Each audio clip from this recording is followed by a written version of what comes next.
आप देख रहे हैं डार्क नेटवर्क हिंदी। आप नए हो तो प्लीज चैनल को सब्सक्राइब कर देना दोस्तों। सपोर्ट करो गाइज, नया क्रिएटर हूँ। और रात के लगभग 9:30 बजे थे। प्लेटफॉर्म पर हल्की पीली रोशनी टिमटिमा रही थी। ठंडी हवा में धूल और डीजल की गंध घुली हुई थी। मीता प्लेटफॉर्म नंबर 3 पर खड़ी थी, हाथ में बैग और सीने से चिपकाई हुई एक किताब, ट्रेन का भूत। उसे भूतिया कहानियां पढ़ने का अजीब शौक था। कॉलेज में लोग उसे अजीब समझते थे, कोई उसके पास बैठना पसंद नहीं करता था। लेकिन नीता को अकेलापन बुरा नहीं लगता था। उसका टिकट अब भी वेटिंग लिस्ट में था। फिर भी वो ट्रेन में चढ़ गई। ट्रेन धीरे धीरे चलने लगी। कोच में हल्की नीली नाइट लाइट जल रही थी। लोग अपनी अपनी सीट पर सेट हो रहे थे। नीता एक खाली दिख रही सीट पर बैठ गई। उसने अपना नॉवल निकाला और पढ़ने लगी। किताब में लिखा था, अगर कोई इंसान इस मंत्र को पढ़ ले तो आत्माएं उससे संपर्क कर सकती हैं। नीता मुस्कुराई। देखते हैं क्या सच में कुछ होता है। उसने वो मंत्र जोर से नहीं लेकिन मन ही मन पढ़ लिया। उस पल कोच की लाइट हल्की सी झपकी। नीता ने ध्यान नहीं दिया। करीब 2 घंटे बाद टिकट चेकर आया। उसका नाम राजीव था। उम्र करीब 40 साल।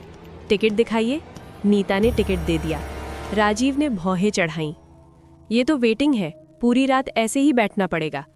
नीता ने धीरे से किताब बंद की और उसकी आंखों में अजीब चमक उभरी। नहीं सर, 23 नंबर बर्थ खाली होने वाली है। राजीव चौंका। तुम्हें कैसे पता? नीता ने हल्की मुस्कान के साथ कहा, क्योंकि वो आदमी आज नहीं आएगा। राजीव का गला सूख गया। 15 दिन पहले उसी बर्थ से एक आदमी गिरकर मर गया था। वो हादसा था या शायद उसकी लापरवाही?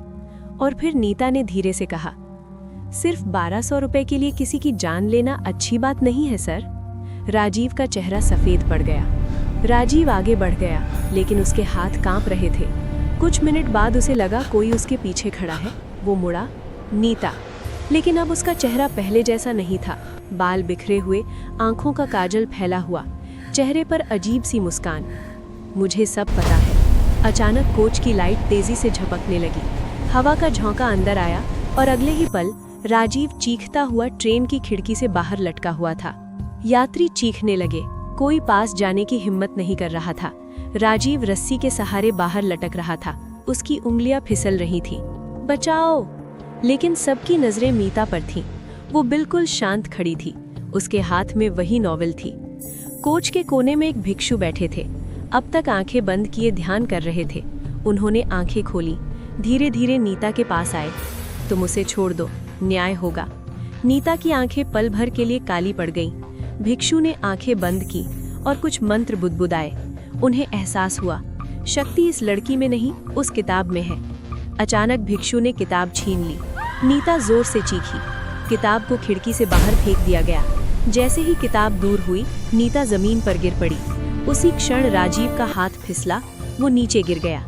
सौभाग्य से ट्रेन की रफ्तार कम थी। उसकी जान बच गई, लेकिन बुरी तरह घायल हो गया। नीता को होश अस्पताल में आया। उसे कुछ याद नहीं था। राजीव बच गया, लेकिन उसने नौकरी छोड़ दी। उसने स्वीकार किया, उसने उस आदमी से पैसे लिए थे सीट बदलने के लिए, लेकिन वो हादसा बन गया। 3 दिन बाद रेलवे ट्रैक के पास एक लड़का वही किताब उठाता है। उसके कवर पर धूल जमी थी। वो पढ़ता है, ट्रेन का भूत, और आखिरी पन्ने पर नया नाम लिखा था, नीता। अचानक पन्ना खुद ब खुद पलटा और लिखा था, अगला शिकार जल्द आएगा। दूर कहीं ट्रेन की सीटी गूंजी और अंधेरे में किसी लड़की की धीमी हंसी सुनाई दी।